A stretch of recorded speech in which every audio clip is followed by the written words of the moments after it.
Since it's been almost a month that we were last able to post a video, I thought it would be good to start with a summary of where we've been this week.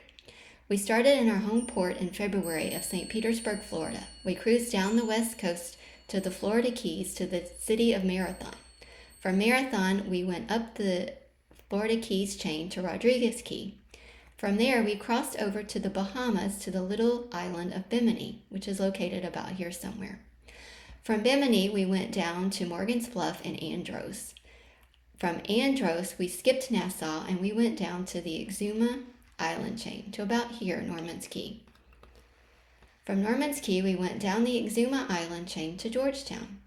From Georgetown, we went back up to Black Point, where we decided to cross to Cat Island. And Cat Island, which turned out to be one of our favorite stops, wasn't even on our initial plan when we left Florida, but we heard so many great things about it. From Cat Island, we decided to cruise down to Conception Island, which is a national park right here, Conception Island, because it was kind of on the way to Long Island. Now we ended up from Conception Island to Long Island in what is called Thompson Bay. Thompson Bay is where our last video ended and where this week's video will begin. This is the dinghy dock that the cruisers are allowed to use, but there's only one ladder. So what you have to do is after you're on the dock, you take your rope and move your dinghy around out of the way so that the next cruisers can get to use the ladder. This is also a private dock, which is unusual. We dinghied in from the boat after lunch. For lunch we had our charcuterie. Wasn't too rough last night. It was actually pretty nice. My shin still hurt from snorkeling the other day, like really bad. So I was kind of in pain all night. And this morning they felt great until we started walking, and going downhill it hurts. Going uphill's okay. Somehow we passed the trash, so we had to go ask somebody. So Chuck's taking it back to the place where we can put the trash. We wanted to be sure we didn't leave it in somebody's personal can so that they had to pay for it. So we didn't walk very far to get here to the marine store. I was going to look for some fishing lures because we're losing them like left and right. Hillside Food Supply grocery store in Long Island. Wasn't a very far walk at all. So, see what this little place is like. We made it from our anchorage out there where all the boats are. Over here there's a little break and it's got a nice little place to go eat called Tiny's Hurricane Hole. And we're super excited to be going out. Tiny's Hurricane Hole is very popular with the cruisers. For dinner, Chuck had jalapeno poppers and chicken wings. I had a fish taco, which was the special, and my tacos were excellent. Because it was windy out, we sat at the bar instead of sitting at one of the tables. And it was great because we got to know the bartender there, PJ, really good, and we enjoyed talking to him a lot. The drinks were okay. I wouldn't say anything out of this world. Overall, I thought it was a little pricey place to go, but it was rated as a 5 on TripAdvisor, I think with about 100 reviews. So it was a very popular place. We had a really great night. And best of all, they had Wi-Fi, so I was able to upload our video on YouTube for the following week. It's a blue hole. We passed it on the way here. We also had one on the dinghy ride too.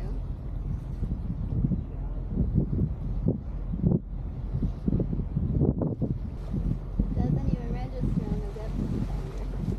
It just goes down into the abyss.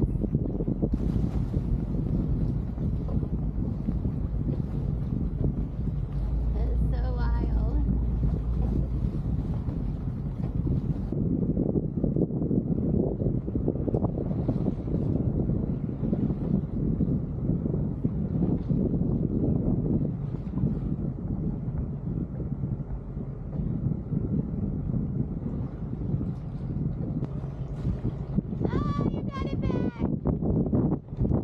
The wind continues to plague our microphone and kill it, so I'm going to have to do a voiceover. Basically what I'm saying here is that it is April 1st, April Fool's Day, and the joke turned out to be on us because we moved our boat, the big boat, 8 miles, and then took the dinghy on what we knew was going to be a long ride, but we thought it was going to be 4 miles. Because it was windy, we had to park somewhere else in the big boat, and it would turn out to be an 18.5 mile dinghy ride through shallow waters, and we were super worried if we were going to run out of gas at that point. So it was a very stressful time, and then on top of all of that, we got there to Mac's Conch Bar, which is rated 5 stars with hundreds of reviews. We thought it was the best place to go have conch because we're a little iffy on conch, and it was closed. So that was a total bust. Thankfully, we made it back. Chuck said we have a lot of gas, but actually it was half of a gallon, which I don't think is enough. So it was very stressful. We saved some money, I guess. We ate sandwiches. It was great to see the blue holes. Those turned out to be wonderful. So it wasn't a wasted day, and it was super cool to see the fishermen doing the conch fishing on the way to get the conch, which made us really want conch. And then we ended up being super disappointed when it wasn't there. Anyway, that's the way it goes in the Bahamas. Our plan this week is to head to the remote crescent-shaped Jumentos Cays and Ragged Island Key chain. It's 110 miles in length. So let me show you where those are.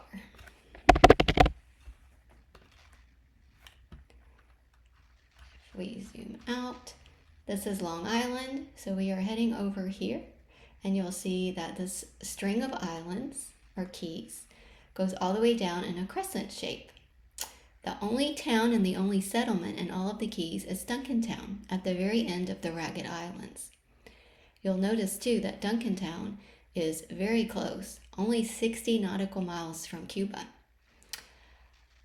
We are going to head to Flamingo Key and the Jumentos Keys to begin with, which is about here. To get here, you can't just go straight across. The waters are very, very shallow, so we have to go through a narrow channel and then cut down to the Jumentos Keys. Then we are going, like I said, to Flamingo Key first. After Flamingo Key, we will head down to an island very close to Duncantown. Like I said, not a lot of population. Duncantown is the only island that has people, and the last census I could find was only 72 people. So it's a little scary because you have to be very self-sufficient out here. You kind of have other boaters to depend on, and that's about it. But we're super excited because it's supposedly a fisherman's paradise. It's Sunday morning, and it is 7:45. We left the anchorage about 30 minutes ago. The sun's up. So far, it's beautiful right now. A little windier than we thought, but the best chance we have in the next week to cross over to the Ragged Island. We're at 11 feet right now. Chuck says it's going to get pretty shallow for a little bit, and we have to get through the Comer Channel south of the Exumas to cross over into the Ragged. And we probably won't have cell service for a few days. We started the tracker so my mom can see where we are, and I uploaded video 4, so that'll come out this week, and everything so far is good. It looks like there's a really great window Sunday, Monday, and Tuesday of next week, which I think is Easter Sunday. And if it holds, then that would be awesome. So we could do some fishing while we're in the Raggeds offshore.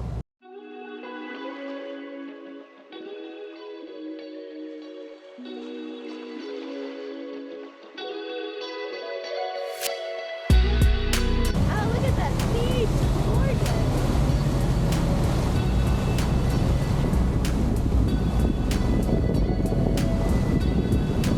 It looks huge, but they say there's a bigger one at Long Island.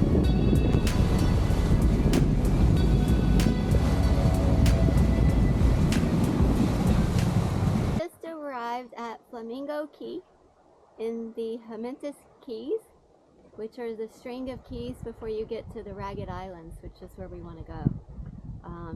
Absolutely stunning here. I mean, just beautiful. And Chuck was going to be happy if there were less than 5 boats, and there was only 1 boat here. They're at the better anchorage, so we took the second anchorage, but it's really pretty. It is 2:24, so we got here a lot faster than we thought we would. It's low tide, and I mean, just absolutely gorgeous. You can see the mast on the other sailboat over there. We saw lots of, Chuck thinks it looks very fishy, so we are about to leave in the dinghy and go dinghy exploring. Today's the calmest day we're going to have for another 7 days. It's Sunday, so on Easter Sunday, a week from now, It was projected to be good. It looks like there's a cell tower here, but I have no cell service, so it doesn't work. But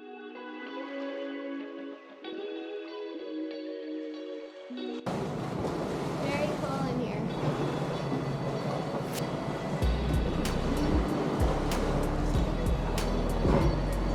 It's low tide, so we're able to get in.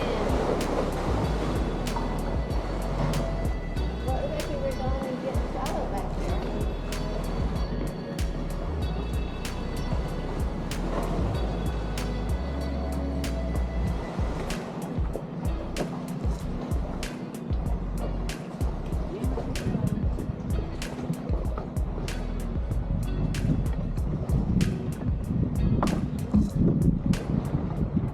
This is one of the prettiest places that we've ever fished. I mean, it's just beautiful.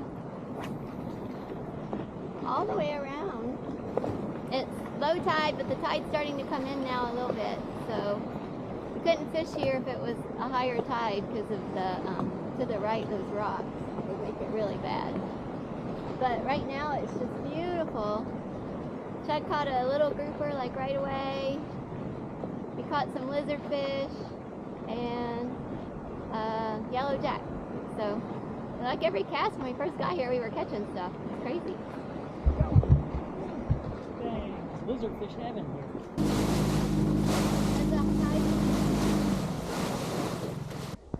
We had black beans and rice and chicken for dinner, and it was really good. And now we're back here, and we have the moon in front of us and the sun behind us. And Chuck says there's like a salt pond on the other side of this beach here. And what we thought was a BTC tower to the left, and it just wasn't working, is actually, we think now, a lighthouse. Because this is called Lighthouse Beach. And to the right, you can see the rocks, which is where the cave was that we dinghied in earlier. And we've now turned sideways. But, yeah. So things have turned around a little bit, but, Actually keeping us from rolling. so far, yeah, we're not rolling. We were a little rolly when we got back in the dinghy to get back here, but now we've turned sideways and we're not rolling. We're pretty much turned into the wind and to the current, I guess, too, and the waves. But it's very comfortable. It's definitely warmer here than where we have been. We can definitely tell the water is warmer when you put your hand in it, and it's also a lot warmer temperature inside the boat. Just even in and outside the boat too, but you don't notice it out here as much because of the breeze. Chuck cleaned the fish that he kept, and as soon as he turned around, he said there was a shark that was there and ate it. And he's been swimming around. I don't know if he's still in the back or not, but Chuck has a big wound in him, so Chuck thinks he tried to go after a diver maybe, and they poked it with a spear. But definitely don't want to be in the water at any of the anchorages we go to. I feel like you have to go away from the anchorage to get in the water and snorkel, just to be safe with all these sharks around. It's really creepy.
We started the morning with a beautiful sunrise. Our time at Flamingo Key had been excellent.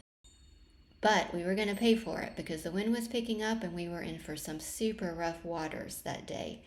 It was going to be a really long and rough ride, but we were eventually going to make it to our anchorage in Hog Key Ragged Islands.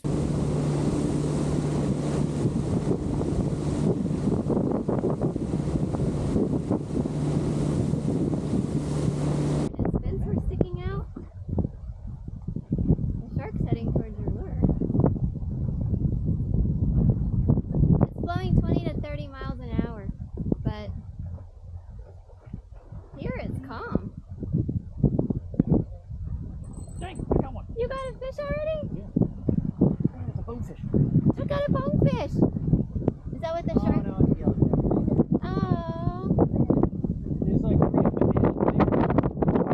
Oh. They were like, Yeah. Here he is. Here comes the shark. He's right there. He turned away when he saw the boat. Hey, so I just caught a yellowjack.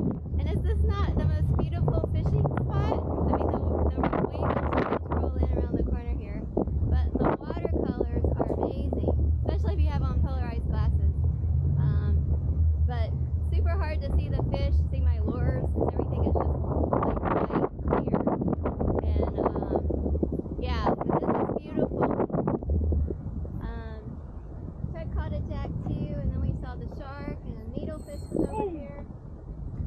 You got the needlefish! world-class needlefish there. I don't know if you guys have ever seen a needlefish, because I don't think I usually taste them, but they have teeth. I know, it's cool. They fight good too. They're hard to unhook.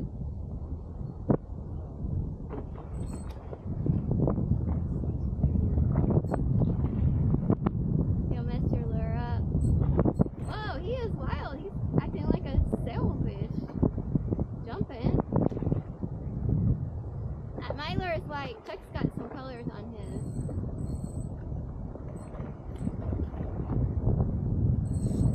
Ah! That was cool! See, they got long noses. It is.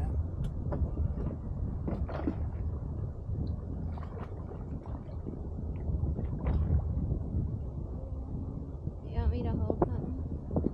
These rock formations are super cool. Or, I guess it's not rock formation. It's the side of the island. But I find it fascinating. And the water is just so stinking clear. Like, brutally clear. We went over like a balmy, and I could see all kinds of like bluefish and tropical fish. It looked like in a little aquarium. This place is pretty cool. Go. Oh, he got off.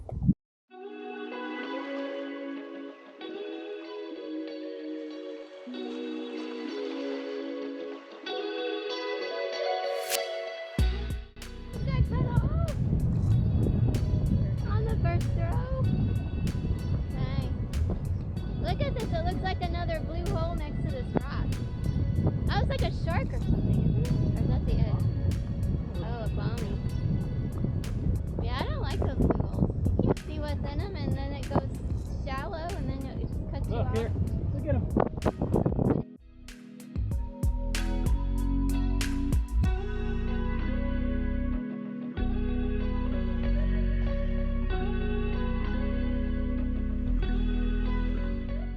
Today's Thursday, and we are on the beach, and we are going to head into a walk.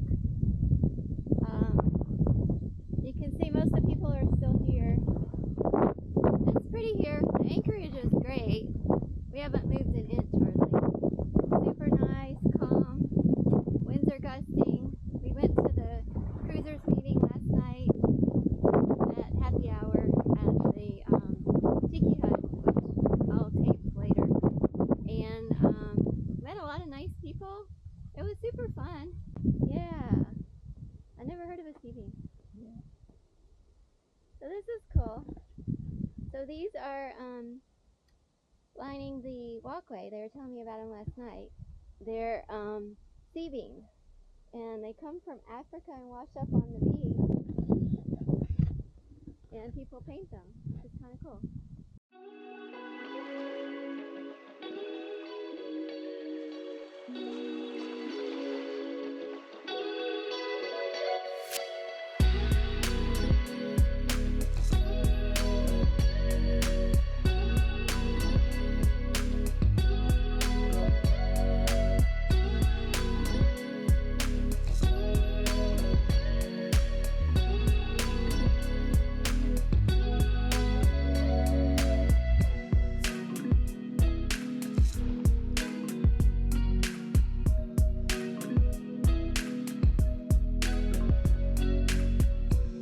We ended our day at the Hog Key Yacht Club for happy hour yet again.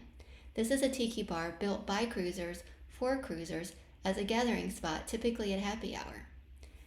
This has been one of the better experiences from our trip because we were able to meet owners from at least a dozen other boats here and get their cards so that we could stay in touch with them. Next week, we finish our time in the Ragged Islands and we return to the Exumas to reprovision and continue this great epic adventure.